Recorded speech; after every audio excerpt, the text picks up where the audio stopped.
Hey there everybody, my name is Emily, also known as Emily T10 on Tumblr. I was propositioned recently to take part in a group pact, which is certainly less diabolical than it sounds, though I suppose that depends on your view of vlogs. Regardless, I decided a vlog would be a wonderful thing to do because it combines two of my favorite things. 1. Talking. 2. Useless information that makes you look really smart. Anyway, today's subject is something that I've talked a lot about in the past. I did post some about it when we covered the subject in one of my classes last fall. And because this is our pilot episode, both words possessing their own set of air quotes there for two separate reasons. Pilot, because that's usually only applied to TV shows, which this is not. An episode, because if this blows, I'm not doing it again. But I'm getting off track. This particular video will be over one of my favorite Egyptian pharaohs, Akhenaten. If you hadn't heard of him, that's okay, because that's what I'm here for. Akhenaten was a pharaoh of the Amarna period of Egyptian history, which in part was part of the New Kingdom, encompassing the 18th, 19th, and 20th dynasties. He was pharaoh between 1372 and 1355 BCE, during which time he did all sorts of crazy stuff. For instance, he wasn't born as Akhenaten, he was actually born as Amenhotep IV, but as he grew older he decided he didn't like that name anymore. Amenhotep was a religious name, and it meant son of the sun god Amen. But when he came into power, he switched his name to Akhenaten, servant of the sky god, thereby switching his religious affiliation from the cult of Amen-Ra to the sect of Aten. Now this, in and of itself, wasn't a big deal, but what was pretty silly is that he made the entire Egyptian empire switch religions with him. Though I say silly because it seems silly to us as members of modern society, but if you know a bit about how ancient empires and Egyptian dynasties worked, you'll know that that actually wasn't the crazy bit. No, the crazy bit was that Aten wasn't part of the traditional Egyptian pantheon, but rather a single god. You guys. Monotheism, you guys. On top of that, Akhenaten decided that he didn't particularly care to have the capital of Egypt in Thebes anymore. He preferred it in Tel El Amarna, which was kind of in the middle of nowhere. It'd be like moving the U.S. Capitol from Washington, D.C. to the middle of Montana. So he was just going nuts, moving capitals, practicing monotheistic religion, headed by a god visually represented by geometric sun disks. He wrote songs, too.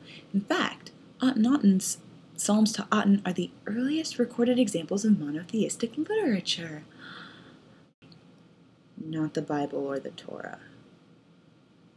In any case, to help you make some connections, it would probably be useful to know that Akhenaten, or Amenhotep IV, had some family that was, well, considerably more famous than him. Like Queen Nefertiti. A lot of you will probably know her as supposedly one of the most beautiful queens in the history of the ancient world. And we're lucky to know this because New Kingdom art was experiencing quite a shift towards naturalism, so they could actually back it up. Another famous relation of Akhenaten was his young son, the famous boy king of Egypt, Tutankhamun. I bet a bunch of you are like, oh, I've heard of that one.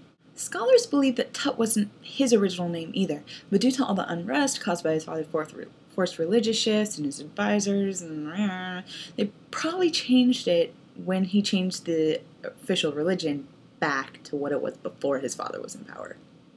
As you all probably know to an extent, Tut died at a young age, the age of 18, and there's a lot of speculation as to how.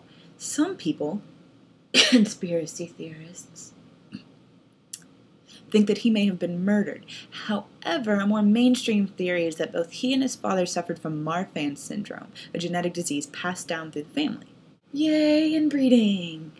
We're able to tell all this thanks in large part to, again, that naturalistic art that historians love so much. Artists took care to consistently portray Tut and Akhenaten's long fingers, poor posture, and exaggerated hips. They were curvy men. Oh, and here's another fun fact to make you seem smarter than you probably are. Tut wasn't actually really that famous during his own lifetime. He didn't have a very long reign, wasn't particularly successful. Even by ancient Egyptian standards, it was pretty short. So, how does everybody know his name? Good question!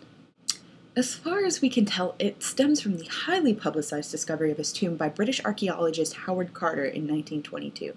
You know, the guy who died from the curse of King Tut's tomb. But really what it is, even today, the record stands that Tutankhamun's tomb is the only one that archaeologists have ever found completely undisturbed. Everything was intact, from the sarcophagus to the canophic jars to the mummy itself. Which is pretty ridiculous considering the kid was entombed in a 243-pound solid gold inner coffin. Yeah. Obviously some sort of miracle, which is most likely why Tut and his tomb are famous. Also, for the record, there's no such thing as the curse of King Tut's tomb. And that's all we have for today's lesson. If you have any questions, feel free to send me and ask. Or, if you have suggestions for another video, let me know. Now go and be smart some more, my pretties.